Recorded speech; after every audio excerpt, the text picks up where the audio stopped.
प्रभु में बढ़ना है तो सारी शक्ति के साथ में, सारी बुद्धि के साथ में, हालेलुया, हमको प्रभु से प्यार करना है।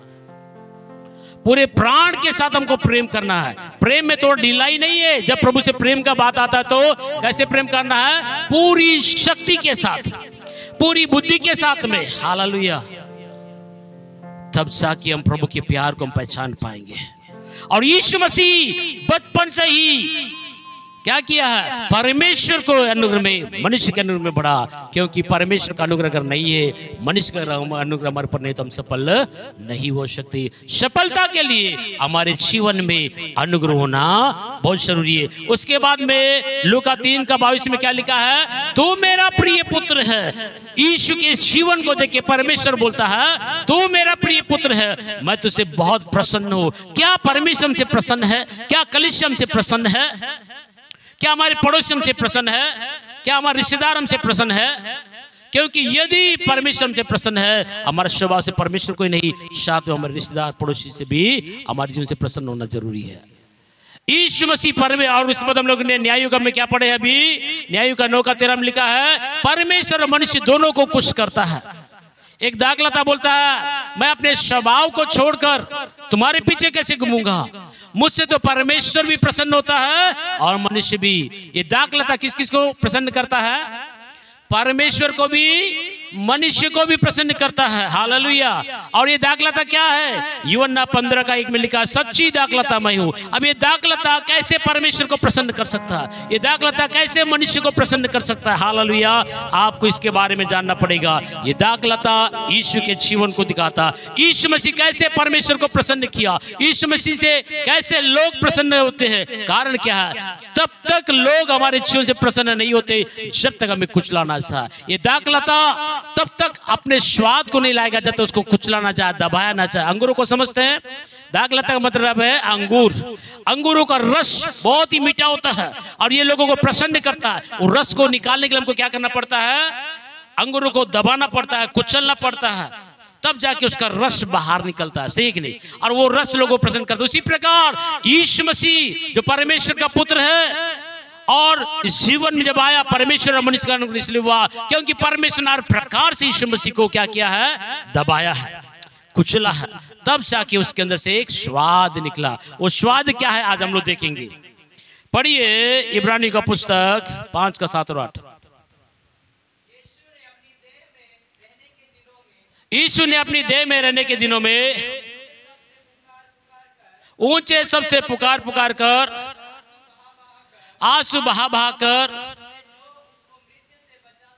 उससे जो उसको मृत्यु से बचा सकता था।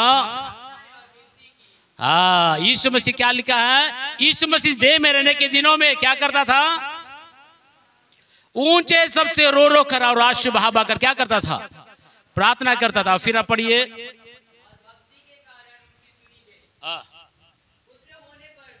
पुत्र होने पर भी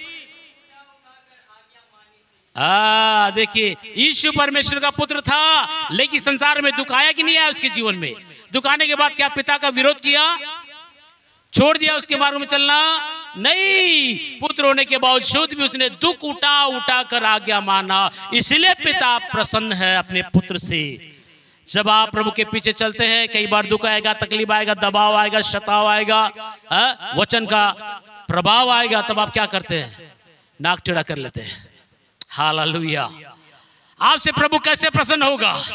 अगर आपको प्रसन्न होना, अपने जीवन में यीशु को कुचला गया, दबाया गया, हालेलुया, यीशु को तोड़ा गया, यीशु को सताया गया, रो रो कर अपने पिता की आज्ञाओं पे चला, इसीलिए परमेश्वर से प्रसन्न है। आपको मालूम है, यीशु परमेश्वर पुत्रों के जब देह धारण करके इस संसार में अपने शारीरिक माता पिता का अधीन में था, परमेश्वर होने के बावजूद भी जब प्रभु इस संसार में देह धारण करके आया, अपने माता और पिता के, बोलिए ना, नहीं मालूम, अधीन था। मैंने इसे सेकंड बार बता रहा हूं, इसको अधीन था।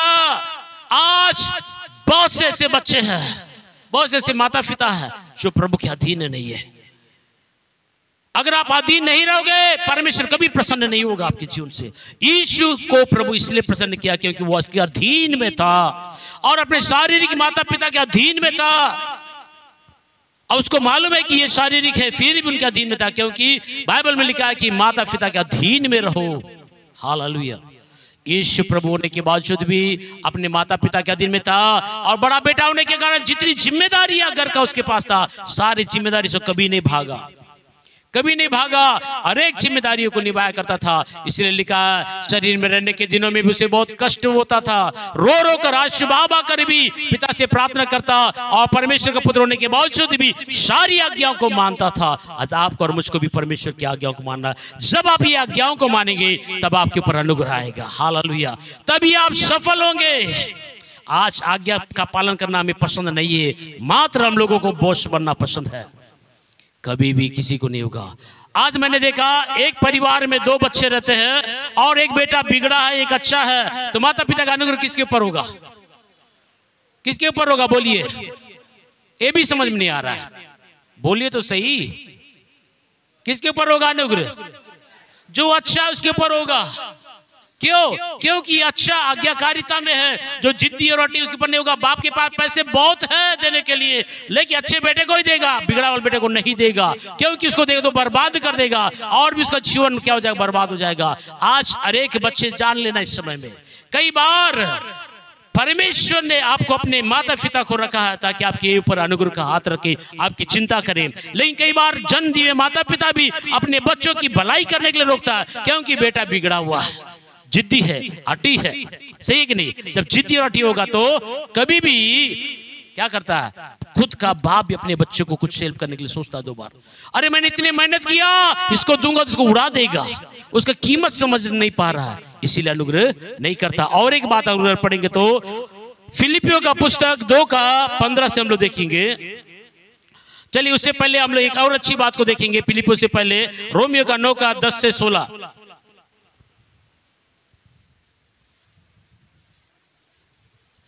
ध्यान से सुनना। हाँ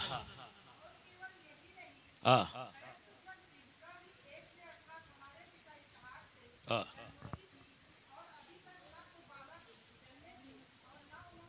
ना तो बालक जन्मे थे।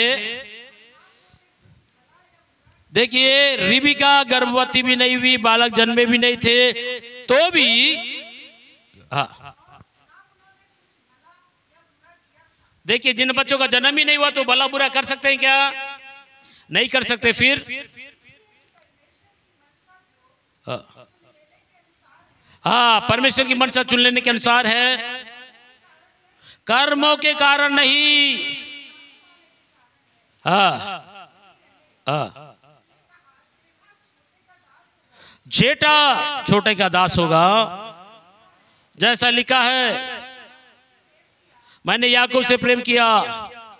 अब देखिए एक ही परमेश्वर है जो आपको और मुझको बनाया। समझ में आ रहा है?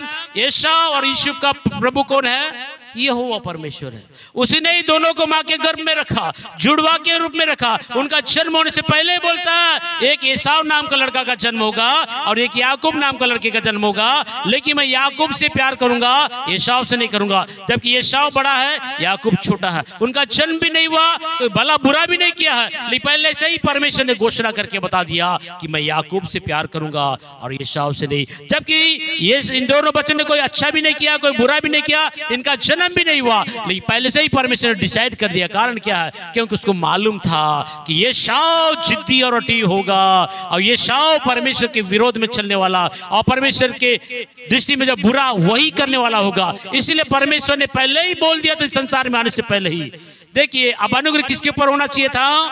बड़ा बेटा के हिसाब से यहूदियों के अंदर में बड़े बेटे को ज्यादा हक है, छोटे को कम था। लेकिन अब यहाँ आशीष किसको मिल रहा है? याकूब को मिल रहा है। क्यों? क्योंकि याकूब परमेश्वर का भय मानने वाला था, याकूब प्रभु के जीवन चलने वाला था। शुरुआत में उसका स्वभाव अच्छा नहीं था, लेकिन बाद में अपने स्वभाव को बदल भी लिया। हालेलुया। अपने जीवन में तो उसी के नीचे लिखा है क्या परमेश्वर भेदभाव करता है? उसी के नीचे एक अच्छी बात लिखा है। इसलिए हम क्या कहे? क्या परमेश्वर की अन्याय है? कदापि नहीं। क्योंकि वह मूसा से कहता है मैं जिस किसी पे दया करना चाहूं उस पे दया करूंगा, जिस किसी पर कृपा करना चाहूंगा। हाँ अब देखिए समझ में आया आपको? अब यहां बोलता है मैं दया करने वाला परमेश्वर हूं। अगर आपके पर दया नहीं है, आप कितना भी दौड़ोगे थक जाओगे। जो आशीष नहीं उसको आशीष बोलते रहोगे। हालेलुया।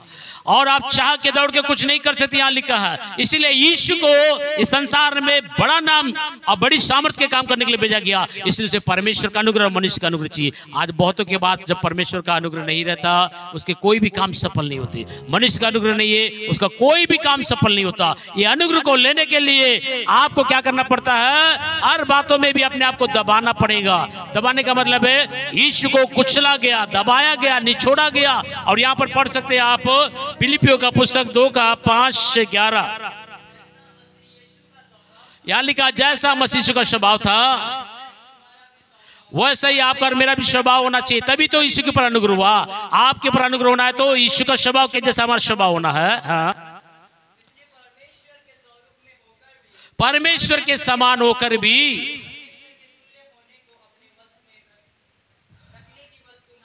हाँ। देखिए परमेश्वर का पुत्र प्रभु यीशु मसीह, प्रभु राजाओं का राजा, सारे ब्रह्मांड का सृष्टि करता, जब इस संसार में आया तो अपने आप को शून्य कर दिया, छोटा कर दिया। आज तो छोटा बनना किसी को पसंद नहीं है, नम्र बनना किसी को पसंद नहीं है। लेकिन यीशु प्रभु होने के बाद भी अपने आप को क्या कर लिया? शून्य कर दिया, छोटा कर लिया। इसीलिए बड़ा प्रतिफल उसके लिए है। यदि आपके जीवन में प्रतिफल चाहिए, आपको शून्य बनना पड़ेगा, छोटा बनना पड़ेगा, नम्र बनना पड़ेगा। जैसा मसीह का स्वभाव था वैसा स्वभाव आपका होना चाहिए, तब परमेश्वर का अनुग्रह आता है। कई बार हम अहंकारी और घमंडी और ढीठ रट्टी हो जाएंगे तो परमेश्वर का अनुग्रह नहीं होगा। बाइबल पकड़ने से आशीष नहीं आता, चर्च आने से आशीष नहीं आता। लेकिन प्रभु के स्वभाव में आप जब बढ़ते जाते हैं, परमेश्वर के चरित्र में जब आप बढ़ते जाते हैं, मसीह के जैसा आप बनते जाते हैं, तब परमेश्वर का अनुग्रह का हाथ आपके ऊपर आता है। हालेलुया। जब प्रभु का हाथ आपके ऊपर आएगा तब वो सुरक्षा देगा, तब वो बंद दरवाजा खोलेगा, तब वो चंगाई देगा, तब वो बड़े बड़े बातों को दिखाएगा। इसी को बोलते हैं अनुग्रह। Hallelujah, hallelujah. फिर पढ़िए क्या लिखा है। अब परमेश्वर होने के वस्तु को ना छोड़कर उसने क्या किया? पहले बात तो अपने आप को शून्य कर दिया। दूसरा क्या है? दास का स्वरूप धारण किया, मतलब है एक नौकर के समान बन के आ गया, हमारी सेवा करने के लिए सेवक बन के आया। सोचिए आज तो हम लोग को चटाई उठाने के लिए टाइम बहुत ही हो जाता है। यीशु प्रभु होकर भी सृष्टि के पैरों को धोया है। सही है कि नहीं है? दास का रूप धारण किया है। आप नम्र बनने का नम्रता के स्वभाव है। पहली बात अपने आपको शून्य करो, खाली करो, बोलना प्रभु मैं कुछ नहीं, आप भी सब कुछ है, मुझे आपके जैसा बनना है। तब जाकर आप प्रभु के अनुग्रह में बढ़ोगे।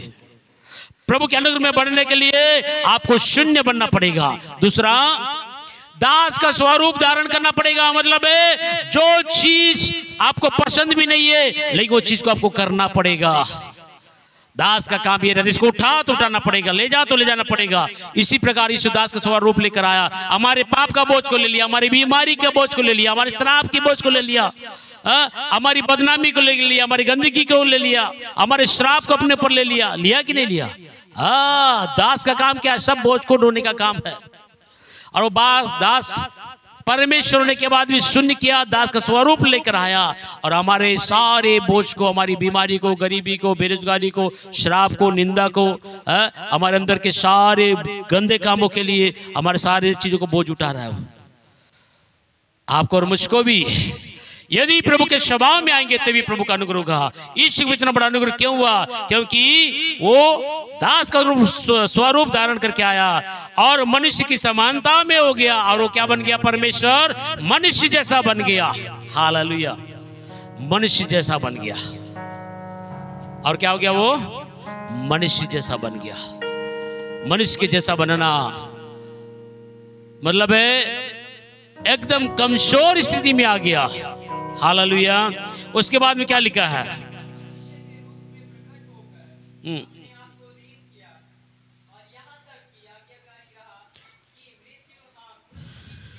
और उसके बाद में दास बनने के बावजूद में, मनुष्य जैसा होने के बाद उसने क्या किया? और मनुष्य के स्वरूप में प्रकट होकर अपने आप को यहां तक दीन किया कि यहाँ तक आज्ञाकारी था कि मृत्यु क्रूस की मृत्यु। देखो कितना दिन हो गया। ठीक है पिता, आप बोलते हैं कि इस मार्ग से होके जाना है, दुख का मार्ग है मृत्यु, खोड़ों से मार खाना, मुख में थूक को सहन करना, निंदा और अपमान को सहन करना, मैं सहन करूंगा पिता। इस मार्ग से जाने से अगर आपको प्रसन्नता मिलता है तो मैं जाने के लिए तैयार हूं। हालेलुया। इसलिए इसने क्या बोला, जो कोई मेरे पीछे आना चाहता है तो वो अपना क्रूस उठा ले। ये क्रूस क्या है? निंदा है, अपमान है, अपने आप को छोटा बनाना है, दास बनाना है, शून्य करना है। हालेलुया। यदि आपका जीवन में ऐसा है तो परमेश्वर देखता है ये मेरी अच्छी बेटी है, ये मेरा अच्छा बेटा है, जो अपने जीवन को शून्यता मिलाया और मेरे स्वभाव में जीने के लिए तैयार हुआ है, मैं इससे प्रसन्न हूँ। यीशु क्या बोलता है? मैं इससे प्रसन्न हूँ। 30 साल की उम्र में देखा, बचपन से लेके सेवा करने से पहले जब 30 साल की उम्र में था, पूरे जिम्मेदारी को बराबर निकाला और एक बड़े मिशन के लिए अपने आप को तैयार किया कि अब पिता के उस बड़े कार्य को पूरा करना है जिसके लिए उसने मुझे भेजा है। तब बोलता है कि इससे मैं बहुत प्रसन्न हूँ। ये बहुत आज्ञाकारी है। मैं इसको जिस मार्ग में चलने बोलूंगा उस मार्ग में चलेगा, चाहे वो कांटों का मार्ग हो या अंगारों का मार्ग हो, उसमें चलेगा और लोगों को छुड़ाने के लिए जितना कीमत चुकाना हो सारी कीमत को चुकाएगा, मैं जानता हूं। इसीलिए इससे मैं बहुत प्रसन्न हूं। मैं इस बेटे को जानता हूं, मैं इस बेटी को जानता हूं। कलीसिया में उन्नति के लिए जो कुछ करना करेंगे, ये लोग उपवास करेंगे, प्रार्थना करेंगे, बाइबल पढ़ेंगे, गवाही देंगे, साक्षी देंगे। यदि आपका जीवन ऐसा है तो बोलता मैं इस बेटी से प्रसन्न हूं, इस बेटे से प्रसन्न हूं। हालेलुया। क्या परमेश्वर आपसे प्रसन्न है? क्या मनुष्य आपके स्वभाव से प्रसन्न है? अगर मनुष्य आपके स्वभाव से प्रसन्न नहीं रहेंगे तो मनुष्य का अनुग्रह भी आपके ऊपर नहीं आएगा। Hallelujah, hallelujah, hallelujah. प्रभु का धन्यवाद हो। और यहाँ तक लिखा है, और मनुष्य के रूप में प्रकट होकर अपने आप को यहाँ तक दीन किया और यहाँ तक आज्ञाकारी रहा कि मृत्यु, हाँ क्रूस की मृत्यु भी सही। क्रूस की मृत्यु क्या है? क्रूस की मृत्यु निंदा है, श्राप है और बेइज्जती है, अपमान है, थूतू है। फिर भी यीशु ने आपके और मेरे लिए इस मार्ग से जाने के लिए तैयार हुआ। इसलिए परमेश्वर प्रसन्न है। इस मार्ग से जाने से ही आपका और मेरा उद्धार होने वाला था। इस मार्ग से अगर यीशु नहीं जाता, आपका मेरा उद्धार नहीं होता। इसीलिए यीशु को इस मार्ग में जाने के लिए परमेश्वर का अनुग्रह का जरूरत था, मनुष्य का भी अनुग्रह का जरूरत था। हालेलुया। तभी तो यीशु बोलता था मुझे आज यरूशलेम में जाना है, गधी की जरूरत है। मनुष्य बोलता है अरे देव तुरंत। अगर अनुग्रह नहीं होता, अरे ये बेकार आदमी, इसको मत देना, से बोलते कि नहीं बोलते? जो जो जरूरत है, अरे फलाने के घर में मेरा आज क्या होने वाला है, अखमीरी का रोटी खाने वाले हैं, वो घर का पूरा रूम मेरे लिए दे देगा, जाके बात करो। अरे यीशु कौन है, उसको मैं क्यों दूंगा? बोलते कि नहीं बोलते? लेकिन यीशु ने अपना जीवन मनुष्य के सामने इतना नम्रता का जीवन जिया, हर बात में प्रेम किया, भूखों को खिलाया, बीमारों को चंगा किया, दुष्टात्मा को निकाला, लोगों के लिए बहुत दया का जीवन जिया। इसीलिए यीशु के लिए किसी ने भी अपना घर का दरवाजा नहीं बांधा। जिस काम के लिए प्रभु ने आया उस काम में लोगों ने मदद किया। अगर आपके घर में, आपके जीवन में अगर किसी का मदद चाहिए तो मनुष्य का भी अनुग्रह बहुत जरूरी है। मनुष्य से मिलकर रहना बहुत जरूरी है। अगर मनुष्य का और परमेश्वर का अनुग्रह नहीं है, ये संसार में आपका जीवन एक अग्नि में परीक्षा जैसा रहेगा, बहुत थकान हो जाएगा आपके पास में। इसलिए परमेश्वर का अनुग्रह और मनुष्य का अनुग्रह चाहिए तो आपको क्या करना पड़ेगा? आज्ञाकारी रहना पड़ेगा, हर बातों में आज्ञाकारी। हालेलुया। चाहे मसीह के पीछे चलने के कारण निंदा आएगा, अपमान आएगा, घर से बेदखल करेंगे, धन संपत्ति से बेदखल करेंगे, तो भी आपको वहां खड़ा रहना पड़ेगा। तब बोलेगा ये मेरा प्रिय बेटा है, ये अच्छी बेटी, ये अच्छा बेटा है, मेरे लिए एक खरी गवाही है। प्रभु ने क्या बोला है? तुम जगत की ज्योति हो और इस ज्योति को संसार के सामने दिखना है तो आपको गवाह बनना पड़ेगा। तुम इस पृथ्वी के नमक हो, आपको स्वादिष्ट बनाया परमेश्वर ने, और इस नमक का स्वाद अगर बिगड़ गया तो क्या से खारा क्या से स्वादिष्ट बनाओगे? परमेश्वर ने इस चर्च के लोगों को ज्योति बनाया और नमक बनाया। इसलिए लिखा तुम मसीह की खुशबू हो। मसीह का स्वभाव जब आपके अंदर दिखेगा तभी तो बोलेंगे ये है मसीह, ये है बेटा प्रभु का अच्छा। हमारी गवाही चर्च के अंदर भी विश्वासियों के लिए नमूना होना चाहिए। हमारा उठना, हमारा बैठना, हमारा चलना प्रभु को प्रसन्न हो। दाऊद क्या बोलता है? हे प्रभु मेरा उठना, मेरा बैठना, मेरा चलना तू सब जानता है, तो मन के विचारों को जान लेता है, बड़े दूर से मेरे विचारों को जान लेता है। परमेश्वर हमारे विचारों को जानता है। हालेलुया। इसीलिए यहाँ पर यीशु के जीवन को देख के प्रभु ने बोला ये मेरा प्रिय बेटा है, चाहे कितने भी कठिनाइयां क्यों ना आए इस मार्ग में पीछे नहीं हटेगा। हालेलुया, पीछे नहीं हटेगा, लेकिन उस कार्य को पूरा करने के लिए कितना भी कष्ट आ तो जाएगा, और उस कष्ट में जाते समय मेरा अनुग्रह का हाथ भी उसके ऊपर रहेगा। Hallelujah, hallelujah, hallelujah.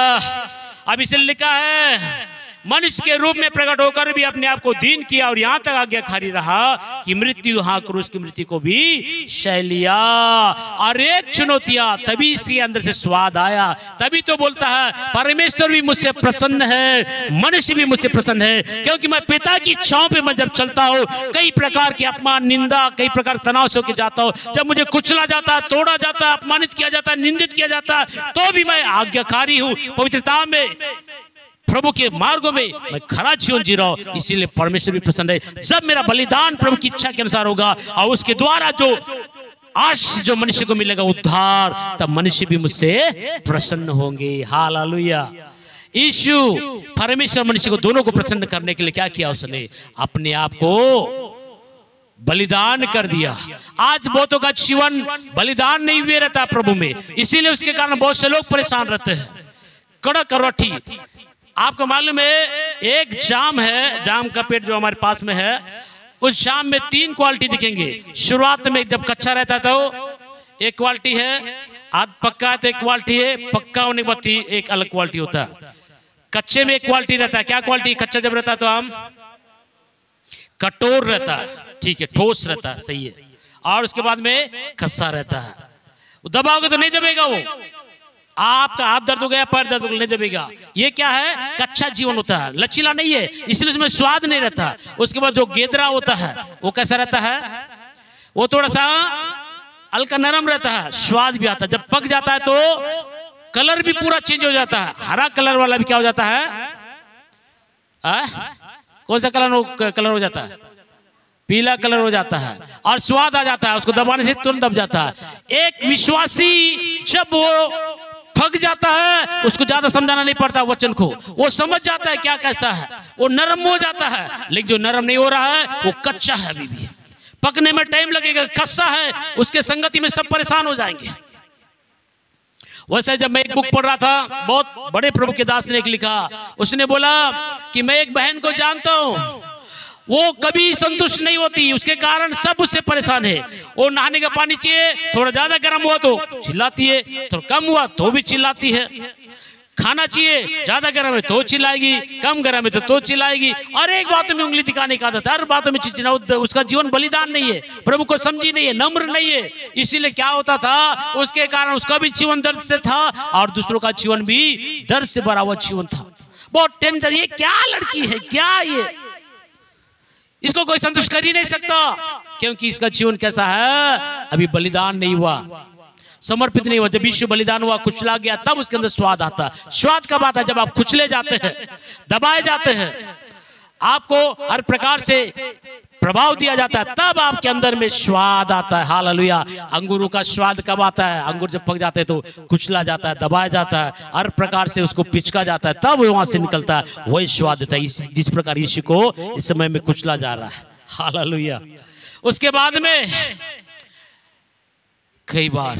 कई बार हमारे जीवन में इस बात को याद रखना है, और उसके जीवन से सबको दर्द होगा, लेकिन किसी को कुछ लाभ नहीं मिलेगा। एक बार की बात है, उसी बुक में और एक बात, एक अच्छी एक कहानी बताया गया था। एक आदमी था जवान, उसकी पत्नी जवान थी, अचानक जवान पत्नी मर गई और पीछे 8 बच्चे को छोड़ के चली गई पति के लिए।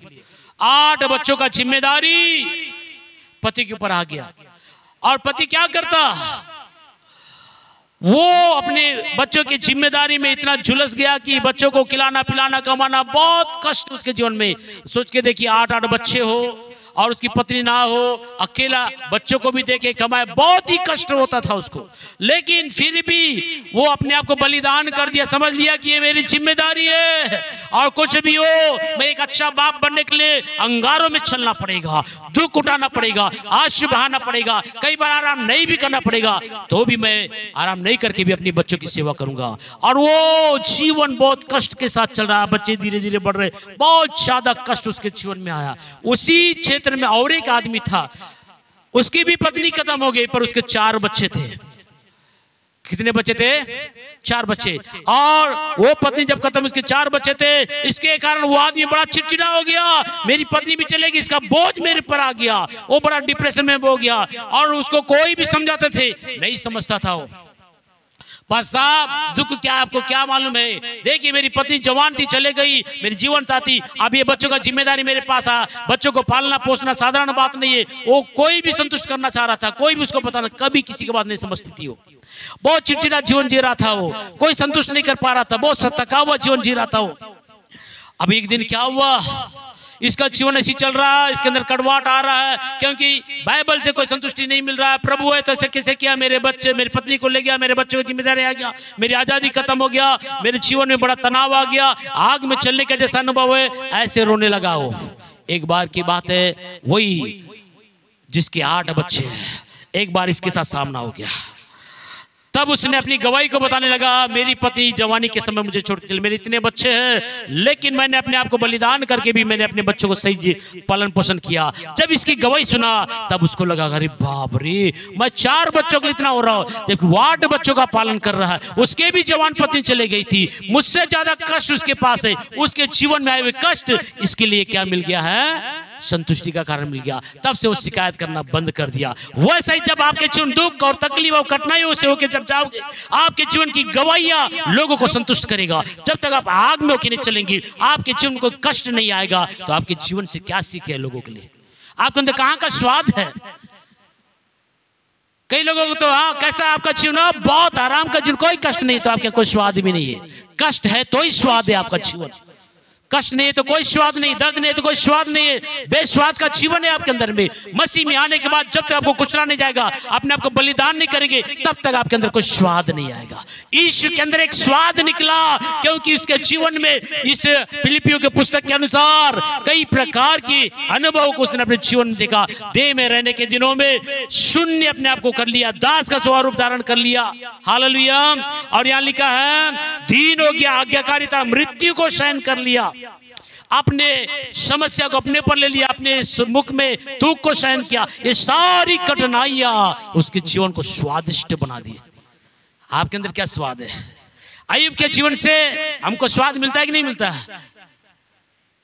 अय्यूब के जीवन से कई परिवार आज मसीह में मजबूत हो रहे हैं, क्योंकि उस अग्नि की परीक्षा में भी उसने अपनी गवाही को नहीं बिगाड़ा। सही है कि नहीं?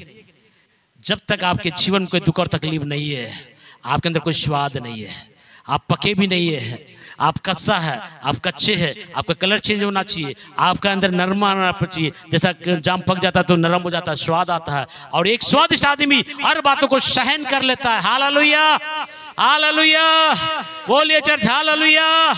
समझ में आ रहा है? अगर आपके जीवन में कष्ट है, आप धन्य हैं, क्योंकि आपकी स्वाद को कई लोग अनुभव करेंगे। उस बहन का जीवन, उस भाई का जीवन क्या अच्छा है, कितना दुख, कितना तकलीफ, कितनी घटी, परिवार से, समाज से कितना दबाव, फिर भी देखो ये मसीह में स्वादिष्ट है, मसीह में खुशबूदार है। वो खुशबू और वो स्वाद कब निकलता है? जब आपको कुचला जाता है। क्या बोलता है? मैं दाग लाता हूं, मैं अपने स्वादिष्टपन को छोड़ के तो मैं घूमने नहीं जा सकता। मेरे जीवन के स्वाद से परमेश्वर और मनुष्य दोनों खुश होते हैं। कैसे में खुश होते हैं? क्योंकि उस दागलता को रोंदा जाता है, दाग को कुचला जाता है, पैर से बहुत कुचला जाता है, कूटा जाता है उसको, उसके बाद रस निकलता है। जैसा यीशु को यहाँ पर क्या कर रहे हैं? सच्ची दागलता मैं हूं बोल रहा, और वो दागलता को अभी यहाँ क्या कर रहे हैं? कूट रहे हैं, कुचल रहे हैं, दबा रहे हैं। और उसी से प्रभु बोलता है, मैं तुझसे बहुत प्रसन्न हूं, मैं तुझसे बहुत प्रसन्न हूं, तू मेरा प्रिय बेटा है, मेरा अनुग्रह का हाथ तुझ पर है। मसीह का स्वभाव में बढ़ते जाओ, वही स्वभाव आज आपके और मेरे अंदर भी होना चाहिए। उसके बाद में क्या हुआ? नोआ में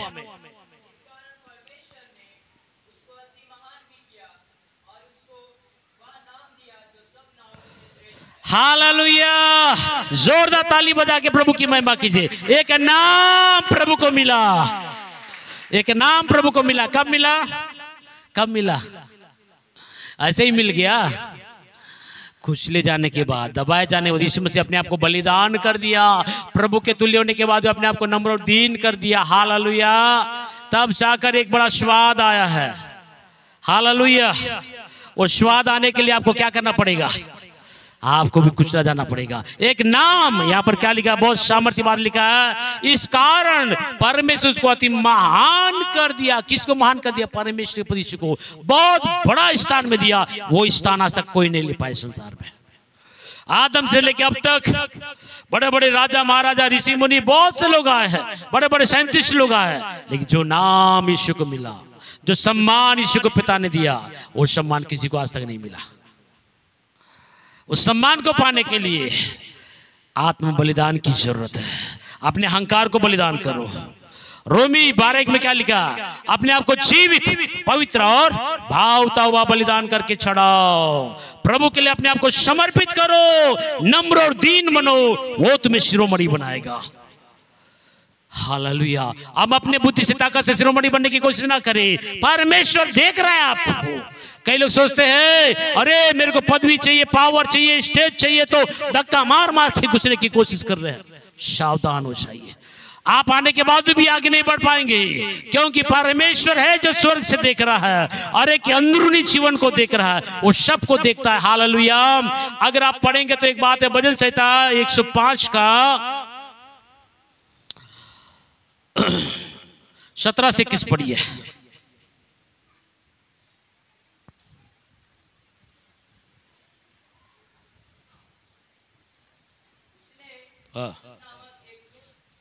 उसने यूसुफ नामक एक पुरुष को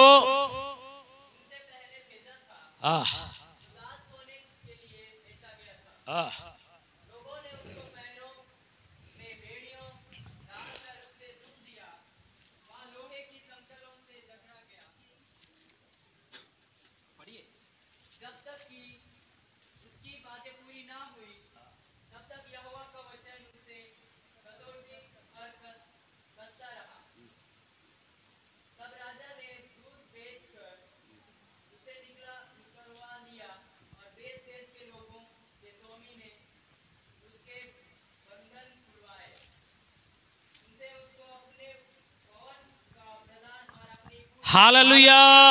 यहाँ पर यूसुफ नाम के एक जवान पुरुष के बारे में बता रहा है, जो दास होने के लिए बेचा गया, पैरों में बेड़िया डाले गए, लोहे के संकलों से जकड़ा गया, जब तक कि उसकी बात पूरी ना हुई।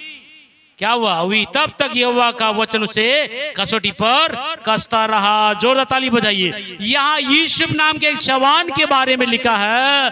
देखिए, कई बार हम सोचते हैं कि हमें कौन देख रहा है, कौन हमारी परवाह करता है। नहीं, आपके जीवन को, आपके स्वभाव के, आपके स्वाद को स्वर्ग का परमेश्वर देख रहा है। स्वर्ग का परमेश्वर ने यूसुफ को दर्शन दिया, ये यूसुफ तू बचपन से मेरे से प्यार करता है, तू मेरे संगति में रहता है, तू मुझसे जुड़ा हुआ, मैं तुझसे प्रेम करता हूँ, मैं तुझे अपने तेरे भाइयों पर अधिकारी बनाऊंगा, तेरे माता पिता भी तुझे दंडवत करेंगे, तुझे एक बड़े प्रतिष्ठित स्थान में ले जाऊंगा। जब इस स्वप्न को दिखाया परमेश्वर ने, वो यीशु बड़ा खुश हो गया। जवान लड़का था।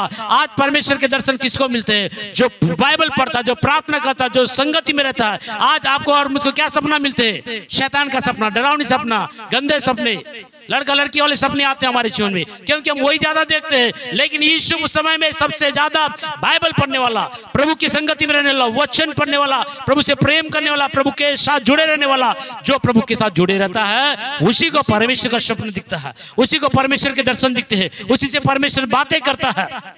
आज के जवानों को प्रभु का दर्शन नहीं मिलेगा, स्वप्न नहीं मिलेगा, क्योंकि विचारों में प्रभु है ही नहीं है। हालेलुया। जब वो जब जवानी के दिनों में प्रभु के मार्ग में चलने लगा, प्रभु स्वप्न में बताया, यूसुफ मैं तुझसे प्रेम करता हूँ, मैं तुझे आशीष दूंगा, मैं तुझे प्रतिष्ठित जगह ले जाऊंगा, तेरे भाई तुझे दंडवत करेंगे, तेरे माता पिता तुझे दंडवत करेंगे, एक श्रेष्ठ जगह ले जाऊंगा। जब इस दर्शन को देखा, बहुत खुश होकर अपने मम्मी और भाइयों को बताया। इस दर्शन के कारण उनके घर के लोग जलन करने लगे, और इस दर्शन के कारण इतना जलन हो गया, अपने खून का रिश्ता को उन्होंने पकड़ के कहां डाल दिया? खड्डे में डाल दिया। उसके बाद में विदेश में जाने वाले मिद्यानियों के हाथ में उसको बेच दिया गया, और अपने माँ बाप से, अपने परिवार से, अपने देश से बिछड़कर अन्य भाषा वाले देश में जाके बस गया, और वहां पर जाके एक पोतीपर के घर में काम कर रहा था। लेकिन वो जब कुएं में था तभी भी वो प्रभु से जुड़ा हुआ था। हालेलुया। जब वो कुआं में था तभी भी वो प्रभु से जुड़ा हुआ था, और जब उसको बेच दिया गया तो भी वो प्रभु के अनुग्रह में था। कुआं में रहने के बाद बोलता है, प्रभु तूने तो बोला बड़ा पदवी में दूंगा, और मुझे तो गड्ढे में डाल दिया गया। ऐसा नहीं बोला, उसके बाद विदेश में बेच दिया गया। देखिए कठिनाई हमारे जीवन में आएंगे तभी तो स्वाद निकलता है, तभी तो बोल सकते कि अच्छा है या कच्चा है। सही है कि नहीं? खाए बगैर पता चलेगा, दबाए बगैर पता चलेगा क्या? नहीं चलेगा। दबाने से ही खट्टा है या कस्सा है कि मीठा है रस निकलेगा तभी समझ में आता है। हालेलुया। इसी प्रकार अब यीशु को बारे में लिखा, परमेश्वर तब तक यीशु को अपनी कसौटी में कसता रहा जब तक प्रभु ने बोला बात पूरा नहीं हुआ। कसौटी में क्या है? आपके घमंड को कस रहा है, अहंकार को कस रहा है, धैर्य को कस रहा है, नम्रता में लाने के लिए काम कर रहा है, आपके विश्वास को कस रहा है। देख रहा है कि कितना बड़ा विश्वास है इसका। हमारा छोटा परिचय आ गया, प्रार्थना किया, थोड़ा चंगाई मिलने में लेट हो गया, प्रभु है कि नहीं छोड़ो, कमर दर्द नहीं जा रहा है कि नहीं प्रभु छोड़ो, खत्म आपका कसौटी। थोड़ी देर में पुष्ट हो गया आपका विश्वास। अब्राम तो जब प्रभु ने बुलाया 100 साल तक बूढ़ा हो गया, प्रभु ने बोला मैं तुझे संतान दूंगा। प्रभु ने अब्राम को क्या बोला? मैं तुझे संतान की आशीष दूंगा। और प्रभु के पीछे चलते चलते 100 साल का हो गया अब्राहम। संतान मिला? नहीं मिला। 100 साल की उम्र में उसका चमड़ी जुड़ रहा, चलने के लायक नहीं, ऐसे चलता होगा डंडा लेके। हे प्रभु तू संतान दूंगा बोला, मेरा शरीर भी कम हो गया और मेरी पत्नी का माहवारी भी खत्म हो गया, अब संतान कहां से आएगा? झूठ बोला, लेकिन फिर भी उसने विश्वास को नहीं छोड़ा। यही तो विश्वास है। तभी तो 100 साल की उम्र में परमेश्वर अब्राहम को संतान दिया। ताली बजाए प्रभु की महिमा कीजिए। हालेलुया। परमेश्वर अपनी कसौटी में कसता है, देखता है कि ये बेटी पक्की है कि कच्ची है, नम्र है कि हटी है, देखता है। कसौटी में कसने के बाद ही पता चलता है। पतरस को यीशु ने क्या बोला? शैतान, शैतान बोलता है मेरे को, छोड़ जाता हूं, बोला नहीं। कसौटी में कसता है परमेश्वर। इससे पहले पतरस को बोला, पतरस परमेश्वर तुझे प्रकाशन दिया, इसे तो सही बात बोला हो, सीना चौड़ा हो गया। उसको तो बाद में शैतान बोला, ऐसा हो गया। सम्मान करो तो ऐसे होते, डांटो तो ऐसे होके चले जाते हैं, लेकिन पतरस नहीं गया। यही तो है आज प्रभु का एक अच्छा दास का गुण। हमारे जीवन में आज्ञाकारिता होना चाहिए, हमारे जीवन में नम्रता होना चाहिए, वचन का पकड़ होना चाहिए, विश्वास में स्थिर होना चाहिए, हर परिस्थितियों में स्वादिष्ट होना चाहिए। Hallelujah, hallelujah, hallelujah. हर मौसम में आम का ही स्वाद देगा, इमली का स्वाद नहीं आएगा। सही है कि नहीं? आम का स्वाद आम ही जैसा रहेगा कि अभी गर्मी में आया तो आम का सीजन तो आम का स्वाद रहेगा, और ठंडी आ गया तो इमली का स्वाद होगा। ऐसा है क्या? नहीं, हर मौसम में आम का ही स्वाद देगा, इमली का ही स्वाद देगा। हर मौसम में अगर प्रभु है, दुख में, सुख में, परीक्षाओं में, निंदाओं में, अपमान में, विरोध में भी आपका स्वाद मसीह तो मसीह के जैसा रहेगा। आपका स्वाद दिखना चाहिए। प्रभु बोलता है मुझसे से प्रभु भी प्रसन्न है, मनुष्य भी, क्योंकि हर परिस्थितियों में मैं पिता के विरोध में कभी नहीं जिया, मनुष्य के विरोध में कभी नहीं जिया। मनुष्य को मैं भलाई करने के लिए नहीं रुका, इसीलिए लोगों ने उसका विरोध भी किया तो भी प्रभु ने उस पर दया किया, इसीलिए मनुष्य का अनुग्रह भी इस पे बना हुआ था। Hallelujah, hallelujah. अब यहाँ पर क्या लिखा है? यीशु को परमेश्वर क्या कर रहा है? कसौटी में कस रहा है। ये कसौटी क्या है? हमारा धैर्य कितना है। अगर आपको 12वीं पढ़ना है, 3 महीने स्कूल होने के बाद परीक्षा लेंगे तो पास हो जाओगे। 12वीं अगर पास करना है तो 1 साल पढ़ाई करने से हो जाएगा कि 12 साल के बाद होगी। देखिए हमारे धैर्य होना चाहिए, धीरज होना चाहिए। धैर्य की कसौटी में, विश्वास की कसौटी में परमेश्वर को कस के देखता है, प्रेम की कसौटी में देखता है। जब मैं बड़ा बड़ा आशीष दे रहा हूं, धन्यवाद धन्यवाद धन्यवाद प्रभु, धन्यवाद धन्यवाद, हो धन्यवाद प्रभु, आप चंगा के, धन्यवाद प्रभु, धन्यवाद। और उसने बीमारी को छीन लिया, अय्यूब के जैसा तो अंधा हो गया। रोज प्रार्थना करता हूं, उपवास करता हूं, बलिदान करता हूं, आपको आदर करता हूं, आप मेरे धन संपत्ति को बर्बाद किए, मेरे जवान बच्चों को मार डाला, एक ही दिन में 10 बच्चे मर गए। सोचिए तब हम लोग क्या करेंगे? तब हम लोग क्या करेंगे? धीरज की कसौटी में अय्यूब को प्रभु ने कसा है। आपको थोड़ा सा परीक्षा में आ जाएंगे तो खत्म। थोड़ा सता वाला मोल नहीं तो बाप रे, सता वाला उठ के भग जाएगा, कहां जाएंगे पता नहीं चलेगा। आने से बड़े बड़े सता कैसे करेंगे? कई जगह डंडा ले लेके घुसे, तब कैसे करोगे? हे पशुराम, ऐसे तो नहीं आएंगे, आपका धीरज में आप तो वैसे फेल हो गए हो, सुन के फेल हो गए हो। बाइबल क्या लिखा है? धर्मियों के मंडली में दुष्ट स्थिर नहीं रह सकती, भूसा कभी नहीं रह सकता, उड़ जाता है। इसीलिए आपको भूसा नहीं अनाज बनना है, अपने आप को मजबूत करना है, तब जाके आप परिपक्व बनेंगे। सही है कि नहीं है? हाँ, हालेलुया। यीशु को परमेश्वर ने क्या किया? कसौटी में कसता रहा।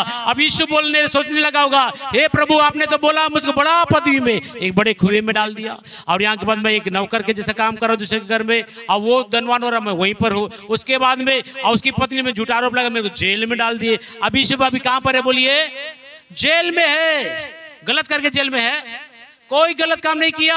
एक औरत उसको फंसाना चाह रही थी, वहां से भागने के कारण झूठा आरोप लगा के उसको को जेल में डाल दिए। हे प्रभु मैंने कोई गलत भी नहीं किया तो भी मैं जेल में, तो छुड़ाता नहीं है। देखिए यही बोलते हैं कसौटी, विश्वास कितना बड़ा है। आप गलत भी नहीं है तो भी आपको गलत ठहराएंगे, आपको दुख देंगे, तब भी आपको प्रभु में रहना है। तभी तो आपके अंदर से एक स्वाद आएगा, तभी तो आपके अंदर से क्या आएगा? स्वाद आएगा। समझ में आ रहा है? स्वाद कब आता है? पकने का मतलब समझ रहे हैं? यही है नम्र होना, नरम होना, हाँ, सहन करना। चलो दबा भी देंगे तो पिचक जाना, स्वाद को खराब नहीं करना। कस्सा है तो कितना भी दबाव नहीं दबेगा वो, अभी हाँ कड़क हो जाएगा।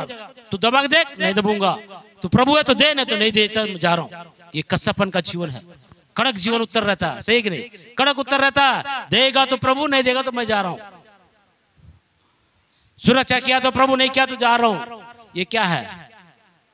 हट्टी जीवन, हड़ियल जीवन, कड़क जीवन, जिद्दी जीवन, घमंड का जीवन दिखाता है। लेकिन जब थक जाता है उसको कुछ भी करो सहन करता है।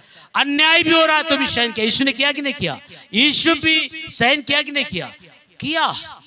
तभी तो बाइबल लिखा है कि जेल के अंदर में भी परमेश्वर का अनुग्रह यीशु के ऊपर में था, और वहां पर भी यीशु जेल के अंदर होने के बाद भी प्रभु को ने बोले, प्रभु तो कितना बड़ा गद्दार है, तेरी बात में आकर अपने भाइयों को दर्शन बताया, उन्होंने मुझे कुएं में डाला, बेच दिया, जेल में आया, अपने परिवार रिश्तेदार। अभी जेल से मुझे कौन छुड़ाएगा?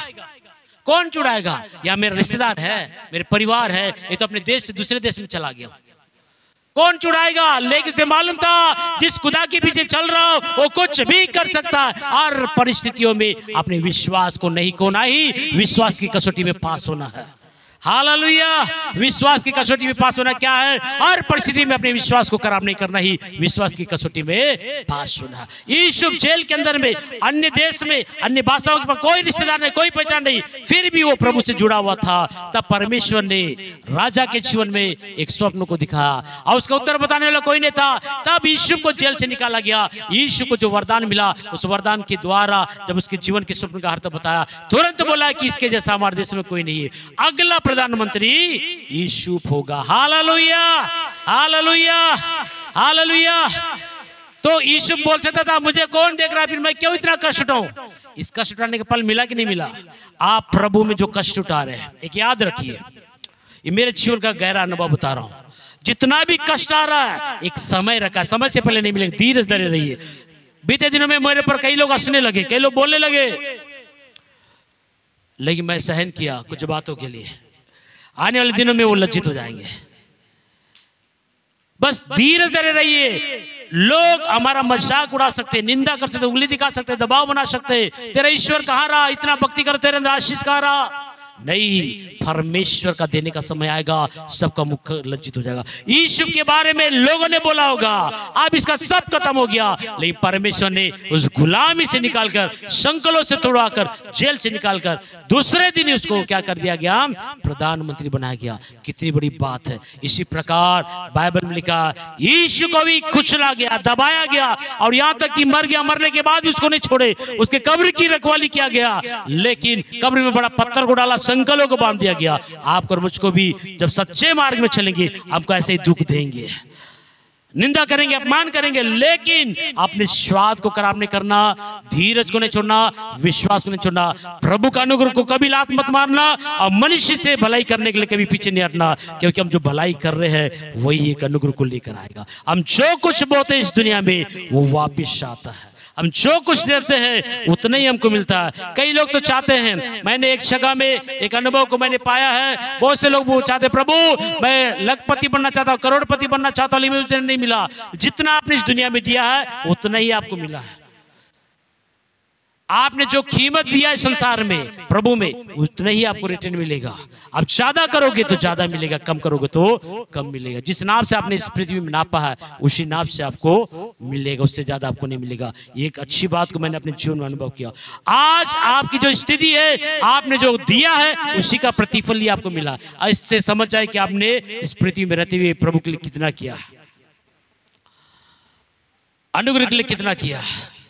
कई लोगों के लिए, बहुत से लोगों के जीवन से एक बात बता के मैं करूंगा, एकदम सरल रूप से बता रहा हूं।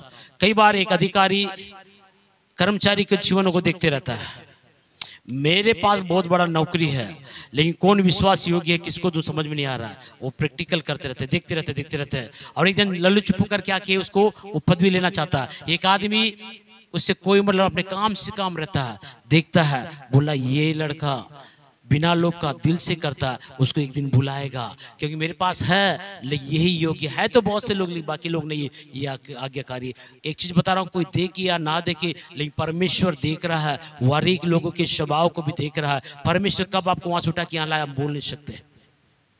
कब वहां से उठा के लाया, हम बोल नहीं सकते। बस इतना है कि उसके अनुग्रह में बने रहिए, उसकी सच्चाई में बने रहिए। हर परिस्थिति में उसके कसौटी में खस्ता है, जब ना दुख लगेगा, दर्द होगा, निराशा पर लगेगा, ऐसा लगेगा अब क्या मतलब मसीह में आकर, लेकिन छोड़ना नहीं प्रभु को। फिर वही समय है जो आपको बलवंत करेगा। Hallelujah, hallelujah. यहाँ हम लोगों ने क्या देखा है कि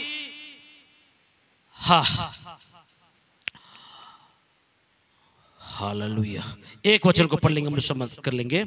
व्यवस्था 8:7, अनुग्रह हमारे जीवन में कैसे काम करता है देखेंगे। एक वचन, समय हो गया है, आज मौसम ठंडा है इसलिए थोड़ा सा ज्यादा समय ले रहे हैं, अगले बार हम लोग जल्दी कर देंगे। हाँ, जब अच्छा सीजन में अच्छा खाएंगे तो अच्छा है, सही है कि नहीं। पिछले संडे में बहुत गर्मी था, आज ऐसी बाजार भी, दुकान भी बंद है। पढ़िए जल्दी से। क्योंकि तेरा परमेश्वर यहोवा हमको कहां ले जा रहा है, हमारा परमेश्वर, बोलिए, उत्तम देश, उत्तम आशीष, उत्तम जगह, उत्तम सफलताओं में ले जा रहा है। जल की नदियों का देश है, उस देश में बहुत ज्यादा जल मिलेगा और तराइयां भी है वहां पर। तराई का मतलब है गहरे गहरे सकरे तराइयां, जहां कष्ट होता है, तराइयां भी है। तराइयों का देश और ऊंचे ऊंचे पहाड़ों का देश है। और क्या है, ऊंचे ऊंचे पहाड़ों का देश भी है। पहाड़ क्या को दिखाता है, महिमा, सम्मान, आदर, ऊंचा पदवी को दिखाता है। तराइया अपमान, निंदा, दबाव, थकान, निराशा, चिड़चिड़ापन, ये सारे अनुभव वहां आपको मिलेंगे। और वहां पर और क्या बात है, गहरे गहरे जल के स्रोते भी है। गहरे गहरे कितने स्रोते हैं, एक है क्या, बहुत से स्रोते हैं। आज आपको और मुझको प्रभु जिस देश में ले जा रहा है, उस देश की स्थिति बहुत भव्य है। प्रभु के राज्य में जब आप आए हैं तो आपको तराइयों का भी अनुभव करना है, पहाड़ों का अनुभव करना है। हालेलुया। झरने वहां निकलेंगे, धारा जैसा बहने का भी अनुभव आपके अंदर होना चाहिए। प्रभु इस वचन हम सबको आशीष दे, आमीन। आने वाले मंगलवार और बुधवार के बताएं।